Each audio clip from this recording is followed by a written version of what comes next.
ਉਮੀਦਵਾਰ ਮਲਕੀਤ ਸਿੰਘ ਜੀ ਜੋ ਕਿ ਇੱਕ ਸਰਕਾਰੀ ਨੌਕਰੀ ਕਰਦੇ ਸਨ, ਜਿਨ੍ਹਾਂ ਸਰਕਾਰੀਆਂ ਨੌਕਰੀਆਂ ਨੂੰ ਲੋਕ ਤਰਸਦੇ ਆ।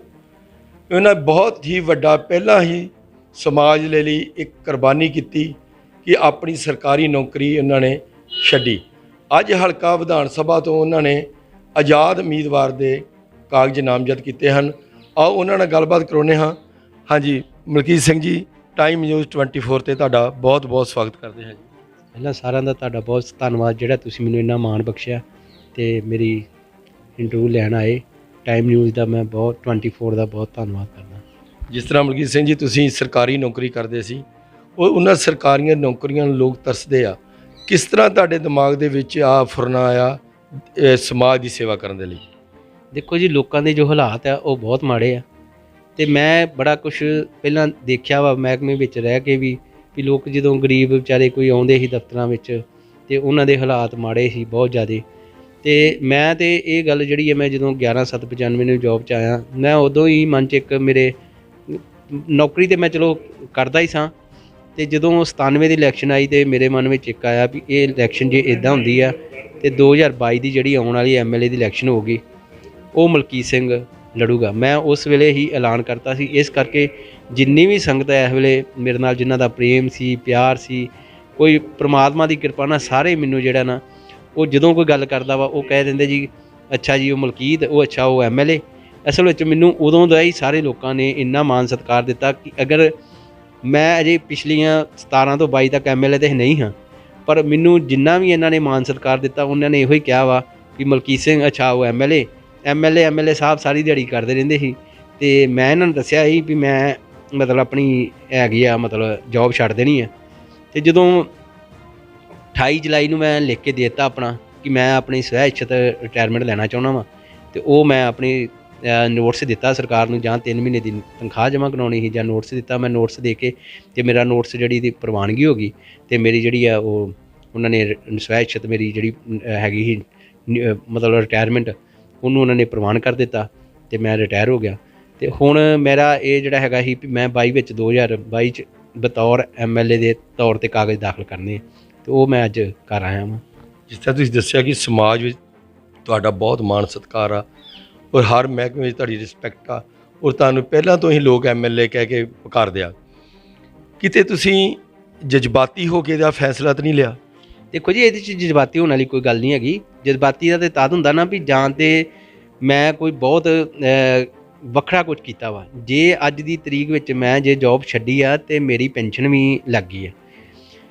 ਜੇ ਪਰਮਾਤਮਾ ਦੀ ਕਿਰਪਾ ਨਾਲ ਬੰਦੇ ਨੇ ਸ਼ੁਕਰ ਕਰਨਾ ਹੋਵੇ ਤਾਂ ਬਹੁਤ ਕੁਛ ਹੁੰਦਾ ਵਾ। ਦੇਖੋ ਹੁਣ ਜੇ ਫੌਜ ਦੀ ਗੱਲ ਕਰੀਏ ਤਾਂ ਫੌਜ ਵਿੱਚ ਵੀ ਕਿਹੜਾ ਸਾਰੀ ਉਮਰ ਬੰਦਾ ਨੌਕਰੀ ਕਰਦਾ, ਆਖਰ ਉਹਦੀ ਵੀ ਤਾਂ ਨੌਕਰੀ ਤੋਂ ਬਾਅਦ ਉਹ ਵੀ ਪੈਨਸ਼ਨ ਆਉਂਦਾ। ਮੈਂ ਆਪਣੇ ਆਪ ਨੂੰ ਇਹ ਸੋਚੂੰਗਾ ਕਿ ਮੈਂ ਫੌਜ ਵਿੱਚੋਂ ਰਿਟਾਇਰ ਹੋ ਕੇ ਆਇਆ, ਕਿਉਂਕਿ ਮੈਂ ਸਿਵਲ ਦੀ ਨੌਕਰੀ ਨਹੀਂ ਕਰਨ ਡਿਆ, ਮੈਂ ਫੌਜ 'ਚ ਰਿਟਾਇਰ ਹੋ ਕੇ ਆਇਆ। ਮੈਂ ਚੰਗਾ ਭਲਾ ਸਾਰਾ ਕੁਛ ਮਾਲਕ ਦੀ ਕਿਰਪਾ ਨਾਲ ਇਸ ਵੇਲੇ 50 ਸਾਲ ਉਮਰ ਆ, ਮੈਂ ਕੋਈ ਵੀ ਕੰਮ ਜਿਹੜਾ ਵਾ ਉਹ ਆਪਣੀ ਮਰਜ਼ੀ ਨਾਲ ਹੁਣ ਵੀ ਕਰ ਸਕਦਾ ਵਾਂ। ਕੋਈ ਮੇਰੇ 'ਤੇ ਹੁਣ ਬੰਦਿਸ਼ ਨਹੀਂ ਹੈਗੀ। ਇਸ ਕਰਕੇ ਮੈਨੂੰ ਕੋਈ ਮਤਲਬ ਕਿਸੇ ਦਬਾਅ ਹੇਠ ਜਾਂ ਕੋਈ ਮੇਰੇ ਮਨ 'ਚ ਕੋਈ ਇਹੋ ਜਿਹਾ ਵੀ ਮੈਂ ਤੈਸ਼ 'ਚ ਆ ਕੇ ਕੋਈ ਕੀਤਾ, ਮੈਂ ਬੜਾ ਸੋਚ ਸਮਝ ਕੇ ਬੇਟੇ ਨੇ ਮੈਨੂੰ ਕਿਹਾ ਵੀ ਪਾਪਾ ਜੋ ਤੁਸੀਂ ਕਰਨਾ ਚਾਹੋ ਕਰ ਸਕਦੇ ਜੀ। ਕਿਹੜੇ ਮਹਿਕਮੇ ਵਿੱਚੋਂ ਤੁਸੀਂ ਰਿਟਾਇਰਮੈਂਟ ਹੋ? ਮੈਂ DC ਆਫਿਸ ਦੇ ਵਿੱਚ ਜੂਨੀਅਰ ਅਸਿਸਟੈਂਟ ਸਾਂ ਤਰਨਤਾਰਨ, ਅਤੇ ਉੱਥੋਂ ਬਾਅਦ ਵਿੱਚ ਫਿਰ ਮੈਂ ਹੁਣ ਜਿਹੜੀ ਮੇਰੀ ਰਿਟਾਇਰਮੈਂਟ ਹੋਈ ਆ ਉਹ SDM ਦਫ਼ਤਰ ਤਰਨਤਾਰਨ ਤੋਂ 31/10 ਨੂੰ ਰਿਟਾਇਰਮੈਂਟ ਹੋਈ ਹੈ। ਅਤੇ ਬਹੁਤ ਵਧੀਆ, ਚਲੋ ਮੈਂ ਹੁਣ ਵੈਸੇ ਵੀ ਜ਼ਿੰਦਗੀ 'ਚ ਫੀਲ ਵਧੀਆ ਕਰਨ ਦੇ ਹਾਂ। ਬਾਕੀ ਚਲੋ ਪਰਮਾਤਮਾ ਦੀ ਕਿਰਪਾ ਨਾਲ ਮੈਂ ਚਾਹੁੰਦਾ ਵਾਂ ਕਿ ਲੋਕ ਮੈਨੂੰ ਮੌਕਾ ਦੇਣ ਅਤੇ ਮੈਂ ਲੋਕਾਂ ਦੀ ਜਿਹੜੀ ਆ ਜਿਹੜੇ 32 ਤੱਕ ਮੈਂ ਨੌਕਰੀ ਕਰਨੀ ਸੀ। ਮੇਰੀ ਰਿਟਾਇਰਮੈਂਟ ਦੀ ਤਰੀਕ ਸੀ 31/12/31, ਪਰ ਮੇਰੇ ਹੁਣ ਮਨ 'ਚ ਇਹ ਕਰਦਾ ਵਾ ਵੀ ਜੇ ਹੁਣ ਲੋਕ ਮੈਨੂੰ ਮੌਕਾ ਦਿੰਦੇ ਇੱਕ ਵਾਰੀ ਮੌਕਾ ਦੇਣ ਅਤੇ ਇਹਨਾਂ ਨੂੰ ਕਿਸੇ ਤਰ੍ਹਾਂ ਦਾ ਵੀ ਕਿਸੇ ਨੂੰ ਕੋਈ ਲਾਂਭਾ ਨਹੀਂ ਆਊਗਾ ਸਾਰੀ ਉਮਰ ਲਈ ਵੀ ਇਹ ਬੰਦੇ ਨੂੰ ਮਤਲਬ ਇਹਨੂੰ ਮੌਕਾ ਦਿੱਤਾ ਅਤੇ ਇਹ ਵੀ ਮਤਲਬ ਇੱਦਾਂ ਦੂਜੀਆਂ ਪਾਰਟੀਆਂ ਵਰਗਾ ਨਿਕਲੇ। ਕਿੰਨੇ ਸਾਲ ਪਹਿਲਾਂ ਤੁਸੀਂ ਜਿਹੜੀ ਆ ਰਿਜ਼ਾਈਨ ਦਿੱਤੀ ਹੈ? ਲਗਭਗ ਮੈਂ 10 ਸਾਲ ਪਹਿਲਾਂ। ਅਤੇ ਕਿੰਨਾ ਕੁ ਤੁਹਾਨੂੰ ਪੈਨਸ਼ਨ ਦੇ ਦਿਓ ਆਪਾਂ ਤਨਖਾਹ ਦਾ ਲਾਈਏ ਅਤੇ ਕਿੰਨਾ ਕੁ ਨੁਕਸਾਨ ਹੋਇਆ? ਨੁਕਸਾਨ ਤਾਂ ਚਲੋ ਮੈਂ ਤਾਂ ਆਪਣੇ ਆਪ 'ਚ ਨੁਕਸਾਨ ਸਮਝਦਾ ਨਹੀਂ ਕੋਈ ਨਹੀਂ। ਜੇ ਉਸ ਹਿਸਾਬ ਨਾਲ ਵੇਖੀਏ ਤਾਂ ਉਹ 1.5 ਕਰੋੜ ਰੁਪਈਆ ਲੱਗਦਾ ਵਾ ਲਗਭਗ।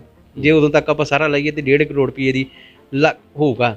ਅਤੇ ਬਾਕੀ ਜਿਹੜਾ ਕਿ ਨਹੀਂ ਹੁਣ ਮੈਨੂੰ ਪੈਨਸ਼ਨ ਲੱਗ ਗਈ ਆ ਉਹਦੇ ਨਾਲ ਵੀ ਮੈਂ ਆਪਣੇ ਬੜਾ ਵਧੀਆ ਜ਼ਿੰਦਗੀ ਬਸਰ ਕਰ ਸਕਦਾ।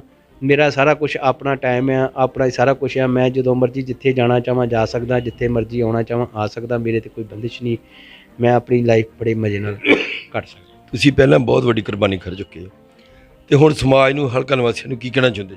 ਦੇਖੋ ਮੈਂ ਕਹਿੰਦਾ ਵਾਂ ਵੀ ਜੇ ਇੱਕ ਵਾਰੀ ਤੁਸੀਂ ਮੈਨੂੰ ਇਹ ਮੌਕਾ ਦਿੰਦੇ ਜੇ ਤੇ ਮੇਰਾ ਸਭ ਤੋਂ ਪਹਿਲੀ ਗਰੰਟੀ ਤੇ ਮੇਰੀ ਇਹ ਹੈ ਵੀ ਜਿੰਨੀ ਮੈਨੂੰ ਤਨਖਾਹ ਇਹਦੇ ਵਿੱਚੋਂ ਮਿਲੂਗੀ MLA ਦੀ, ਕਿਉਂਕਿ ਮੇਰੀ ਪੈਨਸ਼ਨ ਕਾਫੀ ਹੈ, ਮੈਨੂੰ ਜਿਹੜੀ MLA ਦੀ ਜਿੰਨੀ ਤਨਖਾਹ ਮਿਲੂਗੀ ਇਹ ਸਾਰੀ ਦੀ ਸਾਰੀ ਲੋਕ ਭਲਾਈ ਲਈ ਹੋਊਗੀ। ਜੋ ਮਰਜ਼ੀ ਜਦੋਂ ਮਰਜ਼ੀ ਆ ਕੇ ਮੇਰੇ ਕੋਲ ਇਹਦਾ ਹਿਸਾਬ ਪੁੱਛ ਸਕਦਾ ਵਾ ਵੀ ਤੁਹਾਨੂੰ ਇੰਨੀ ਤਨਖਾਹ ਆਈ, ਤੁਸੀਂ ਕੀ ਕੀਤੀ। ਇਹ ਹਰ ਵਾਰੀ ਜਿੱਦਾਂ ਜਿੱਦਾਂ ਕਿਸੇ ਦੀ ਲੋੜ ਹੋਊਗੀ ਉੱਦਾਂ ਹੀ ਉਹਨੂੰ ਮੈਂ ਵਰਤੋਂ ਵਿੱਚ ਲਿਆਵਾਂਗਾ। ਇੱਕ 24 ਘੰਟੇ ਵਾਲਾ ਮੈਡੀਕਲ ਸਟੋਰ ਜਿਹੜਾ ਤਰਨਤਾਰਨ ਵਿੱਚ ਖੋਲ੍ਹ ਕੇ ਦਿੱਤਾ ਜਾਵੇਗਾ, ਜਿਸ ਨਾਲ ਮਤਲਬ ਰਾਤ ਨੂੰ ਵੀ ਜੇ ਖੁੱਲ੍ਹਾ ਹੋਵੇ, ਕੋਈ ਐਮਰਜੈਂਸੀ ਕਿਸੇ ਨੂੰ ਪੈਂਦੀ ਹੈ ਤੇ ਉਸ ਨੂੰ ਵੀ ਜਿਹੜੀ ਉਹ ਰਾਹਤ ਦਿੱਤੀ ਜਾ ਸਕੇ। ਤੇ ਇਹਦੇ ਵਿੱਚ ਇਹ ਵੀ ਚਲੋ ਪ੍ਰਮਾਤਮਾ ਕਰੇ ਵੀ ਹੋ ਸਕਦਾ ਵਾ ਵੀ ਉਹ ਜਿਹੜੀ ਆ ਰਾਹਤ ਉਹਦੇ ਵਿੱਚ ਦੇਣੀ ਆ, ਉਹ ਰਾਹਤ ਵੀ ਜਿਹੜੀ ਆ ਉਹ ਸਿਰਫ ਰਾਤ ਵਾਲੇ ਮਰੀਜ਼ ਨੂੰ ਹੀ ਦੇਣੀ ਹੈ ਜਿਹੜਾ ਕਿੰਨੀ ਐਮਰਜੈਂਸੀ 'ਚ ਆਇਆ ਹੋਊ। ਜਿਸ ਤਰ੍ਹਾਂ 75 ਸਾਲ ਹੋ ਗਏ ਦੇਸ਼ ਆਜ਼ਾਦ ਹੋਏ ਨੂੰ, ਤੇ ਅੱਜ ਤੱਕ ਸਿਆਸਤ ਸਾਡੀ ਜਿਹੜੀ ਆ ਪਬਲਿਕ ਨੂੰ ਉਹਨਾਂ ਨੇ ਗਲੀਆਂ, ਨਾਲੀਆਂ, ਲਾਈਟਾਂ ਜਾਂ ਇਹੀ ਗੱਲਾਂ ਤੱਕ ਹੀ ਸੀਮਿਤ ਰੱਖਿਆ। ਤੁਸੀਂ ਇਹਨਾਂ ਨੂੰ ਵੱਧ ਕੀ ਕਰਨਾ ਚਾਹੁੰਦੇ ਜੀ ਸਮਾਜ ਲਈ? ਦੇਖੋ ਹੁਣ ਬੱਚੇ ਜਿਹੜੇ ਆ, ਬੱਚੇ ਵਿਚਾਰੇ ਜਦੋਂ +2 ਕਰ ਲੈਂਦੇ ਆ ਜਾਂ ਕੋਈ ਹਾਇਰ ਐਜੂਕੇਸ਼ਨ ਕਰ ਲੈਂਦੇ, ਉਸ ਤੋਂ ਬਾਅਦ ਜਦੋਂ ਉਹਨਾਂ ਨੇ ਪੇਪਰਾਂ ਦੀ ਤਿਆਰੀ ਕਰਨੀ ਆ, ਉਹਨਾਂ ਵਾਸਤੇ ਕੋਚਿੰਗ ਸੈਂਟਰ ਨਹੀਂ ਕੋਈ ਹੈਗੇ। ਮੈਂ ਇਹਦੇ ਵਾਸਤੇ ਮੈਂ ਸੋਚਿਆ ਵਾ ਵੀ ਜਿਹੜੇ ਬੱਚਿਆਂ ਦੀ ਪੇਪਰਾਂ ਦੀ ਤਿਆਰੀ ਕਰਵਾਉਣ ਲਈ ਇੱਕ ਕੋਈ ਕੋਚਿੰਗ ਸੈਂਟਰ ਖੋਲ੍ਹ ਦਿੱਤੇ ਜਾਣਗੇ, ਜਿੱਥੇ ਚੰਗੇ ਤਜਰਬੇਕਾਰ ਜਿਹੜੇ ਹੈਗੇ ਆ ਬੰਦਿਆਂ ਦੀ ਦੇਖ ਰੇਖ ਵਿੱਚ ਜਿਹੜਾ ਵਾ ਉਹਨਾਂ ਨੂੰ ਚਲਾਇਆ ਜਾਵੇਗਾ ਤੇ ਸਾਰਾ ਕੁਝ ਉਹਨੂੰ ਵਧੀਆ ਸਿਸਟਮ ਦਿੱਤਾ ਜਾਊਗਾ ਅਗਲਿਆਂ ਨੂੰ ਵੀ ਜੇ ਕਿਤੇ ਕੱਲ੍ਹ ਨੂੰ ਕਿਸੇ ਨੇ ਪੇਪਰ ਕਰਨਾ ਵਾ ਤੇ ਉਹਦੀ ਪੇਪਰ ਦੀ ਫੁੱਲ ਤਿਆਰੀ ਜਿਹੜੀ ਆ ਉਹ ਉੱਥੇ ਕਰਵਾਈ ਜਾਊਗੀ। ਜਿਸ ਤਰ੍ਹਾਂ ਹਲਕਾ ਵਿਧਾਨ ਸਭਾ ਤਰਨਤਾਰਨ ਦੇ ਵਿੱਚ ਰਾਜਨੀਤਿਕ ਪਾਰਟੀਆਂ, ਪੁਰਾਣੀਆਂ ਜਿਹੜੀਆਂ ਰਵਾਇਤੀ ਪਾਰਟੀਆਂ ਜਿਹਨਾਂ ਨੂੰ ਆਪਾਂ ਕਹਿੰਦੇ ਆ, ਆਮ ਪਾਰਟੀ ਵੀ ਹੈਗੀ, ਅਕਾਲੀ ਦਲ, ਆਪਣੀ ਕਾਂਗਰਸ ਪਾਰਟੀ ਆ, ਵੱਡੇ ਲੀਡਰ ਜਿਹੜੇ ਆ ਉਹ ਇਸ ਟਾਈਮ ਇਲੈਕਸ਼ਨ ਲੜ ਰਹੇ ਆ। ਤੁਹਾਨੂੰ ਕਿਤੇ ਨਾ ਕਿਤੇ ਕੋਈ ਮਹਿਸੂਸ ਹੋ ਰਿਹਾ, ਕੁਝ ਘਬਰਾਹਟ ਮਹਿਸੂਸ? ਮੈਨੂੰ ਕੋਈ ਘਬਰਾਹਟ ਮਹਿਸੂਸ ਨਹੀਂ ਹੋ ਰਹੀ। ਦੇਖੋ ਜੀ ਇਹਦੇ ਵਿੱਚ ਸਿਸਟਮ ਕੀ ਆ ਵੀ ਮੈਂ ਬਿਲਕੁਲ ਮਨ 'ਚ ਆਇਆ, ਬਿਲਕੁਲ ਪ੍ਰਪੇਅਰ ਹਾਂ ਇਹਦੇ ਲਈ, ਮੈਂ ਬਿਲਕੁਲ ਤਿਆਰ ਹਾਂ ਇਲੈਕਸ਼ਨ ਲੜਨ ਦੀ। ਮੇਰੇ ਵੱਲੋਂ ਜਿਹੜਾ ਮਰਜ਼ੀ, ਕਿਉਂਕਿ ਜਿੱਤਣਾ ਸਾਰਿਆਂ ਨੇ ਨਹੀਂ, ਜਿੱਤਣਾ ਹੁਣ 117 MLA ਜਿਹੜੇ ਨਾ ਉਹ ਪਰਮਾਤਮਾ ਨੇ ਬਣਾਏ ਹੋਏ ਆ, ਸਿਰਫ ਉਹਨਾਂ ਦੇ 10 ਤਰੀਕ ਨੂੰ ਜਿਹੜੇ ਗੱਲ 'ਚ ਹਾਰ ਪੈਣੇ ਆ। ਇਹਦੇ ਵਿੱਚ ਕੋਈ ਕਿਸੇ ਤੇ ਦਾਅਵਾ ਨਹੀਂ ਕਰ ਸਕਦਾ ਵੀ ਕਿਹੜਾ ਵੱਡਾ ਵਾ ਕਿਹੜਾ ਛੋਟਾ ਵਾ। ਇੱਥੇ ਵੱਡੇ ਵੀ ਡਿੱਗ ਜਾਂਦੇ ਆ, ਜਦੋਂ ਪਰਮਾਤਮਾ ਡਿੱਗਦਾ ਵਾ ਉਦੋਂ ਉਹਦੀ ਕੋਈ ਆਵਾਜ਼ ਜਿਹੜੀ ਆ ਉਹਦੀ ਬੇਆਵਾਜ਼ ਆ, ਉਹਦੇ ਵਿੱਚ ਕੁਛ ਵੀ ਹੋ ਸਕਦਾ। ਤੇ ਮੈਂ ਆਪਣੇ ਆਪ ਨੂੰ ਕਿਉਂ ਕਹਾਂ, ਕਿਉਂਕਿ ਹੁਣ ਮੈਂ ਇਕੱਲਾ ਤੇ ਇਲੈਕਸ਼ਨ ਲੜ ਨਹੀਂ ਰਿਹਾ। ਹੁਣ ਇੱਥੇ ਘੱਟੋ ਘੱਟ ਵੀ ਤੇ ਹੋ ਸਕਦਾ ਵਾ 5 ਕੈਂਡੀਡੇਟ ਹੋਣ, 6 ਹੋਣ। ਭਾਜਪਾ ਨੇ ਵੱਖਰਾ ਖਿਲਾ ਰਿਹਾ, ਅਕਾਲੀਆਂ ਵੱਖਰਾ ਖਿਲਾ ਰਿਹਾ, ਕਾਂਗਰਸ ਵੱਖਰਾ ਖਿਲਾਇਆ, ਆਪ ਨੇ ਵੱਖਰਾ, ਹੋਰ ਵੀ ਪਾਰਟੀਆਂ ਹੋਣਗੀਆਂ। ਪਰ ਮੈਨੂੰ ਡਰ ਕਾਹਦਾ, ਕਿਉਂਕਿ ਹੁਣ ਉਹਦੇ ਵਿੱਚੋਂ 5-6 ਜਣੇ ਤੇ ਬਣ ਨਹੀਂ ਜਾਣਾ, ਬਣਨਾ ਤੇ ਇੱਕ ਜਣੇ ਨੇ। ਜਿਸ ਸਾਲ ਇਹਨਾਂ ਕੋਲ ਹੈਗੇ ਆ, ਮਤਲਬ ਹੁਣ ਇਹਨਾਂ ਕੋਲ 20 ਦਿਨ ਆ ਬਦਲਾਅ ਕਰਨ ਲਈ। 20 ਦਿਨਾਂ 'ਚ ਜਿਹੜਾ ਵੀ ਮਤਲਬ ਆਪਣੇ ਮਨ ਨੂੰ ਕੈਂਡੀਡੇਟ ਚੰਗਾ ਚੁਣ ਲੈਣਗੇ ਤੇ ਚੰਗੀ ਗੱਲ ਹੈ, ਨਹੀਂ ਤੇ ਆਉਣ ਵਾਲੇ 5 ਸਾਲਾਂ ਵਿੱਚ ਇਹਨਾਂ ਨਾਲ ਜੋ ਕੁਛ ਪਹਿਲਾਂ ਹੁੰਦਾ ਰਿਹਾ ਉਹ ਕੁਛ ਹੀ ਹੋਣਾ ਵਾ, ਕੋਈ ਨਵਾਂ ਕੁਛ ਨਹੀਂ ਹੋ ਸਕਦਾ। ਧੰਨਵਾਦ ਜੀ। ਇਹ ਸਨ ਮਲਕੀਤ ਸਿੰਘ ਜੀ, ਜੋ ਕਿ ਹਲਕਾ ਤਰਨਤਾਰਨ ਤੋਂ ਆਜ਼ਾਦ ਉਮੀਦਵਾਰ ਦੇ ਅੱਜ ਕਾਗਜ਼ ਭਰ ਕੇ ਆਏ ਨੇ ਤੇ ਇਹਨਾਂ ਦੇ ਦਿਲ ਦੇ ਵਿੱਚ ਬਹੁਤ ਉਤਸ਼ਾਹ ਵਾ, ਬਹੁਤ ਹੌਸਲਾ ਵਾ। ਉਹ ਕਿਸੇ ਵੀ ਕਿਸਮ ਦੀ ਉਹਨਾਂ ਦੇ ਮੱਥੇ ਦੇ ਕਿਸੇ ਵੀ ਕਿਸਮ ਦੀ ਕੋਈ ਸ਼ਿਕਨ ਨਹੀਂ ਕਿ ਚਾਹੇ ਅਗਲੇ ਪਾਸੇ ਰਵਾਇਤੀ ਪਾਰਟੀਆਂ, ਧਨਾੜ ਪਾਰਟੀਆਂ ਬੈਠੀਆਂ ਹੋਈਆਂ, ਉਹ ਆਂਦੇ ਜੋ ਹੋਊਗਾ ਫੈਸਲਾ ਸਮਾਜ ਦੇ ਹੱਥ ਆ। ਜੇ ਸਮਾਜ ਚਾਹੁੰਦਾ ਕਿ ਬਦਲਾਅ ਲਿਆਉਣਾ ਤੇ ਬਹੁਤ ਵਧੀਆ ਵਾ।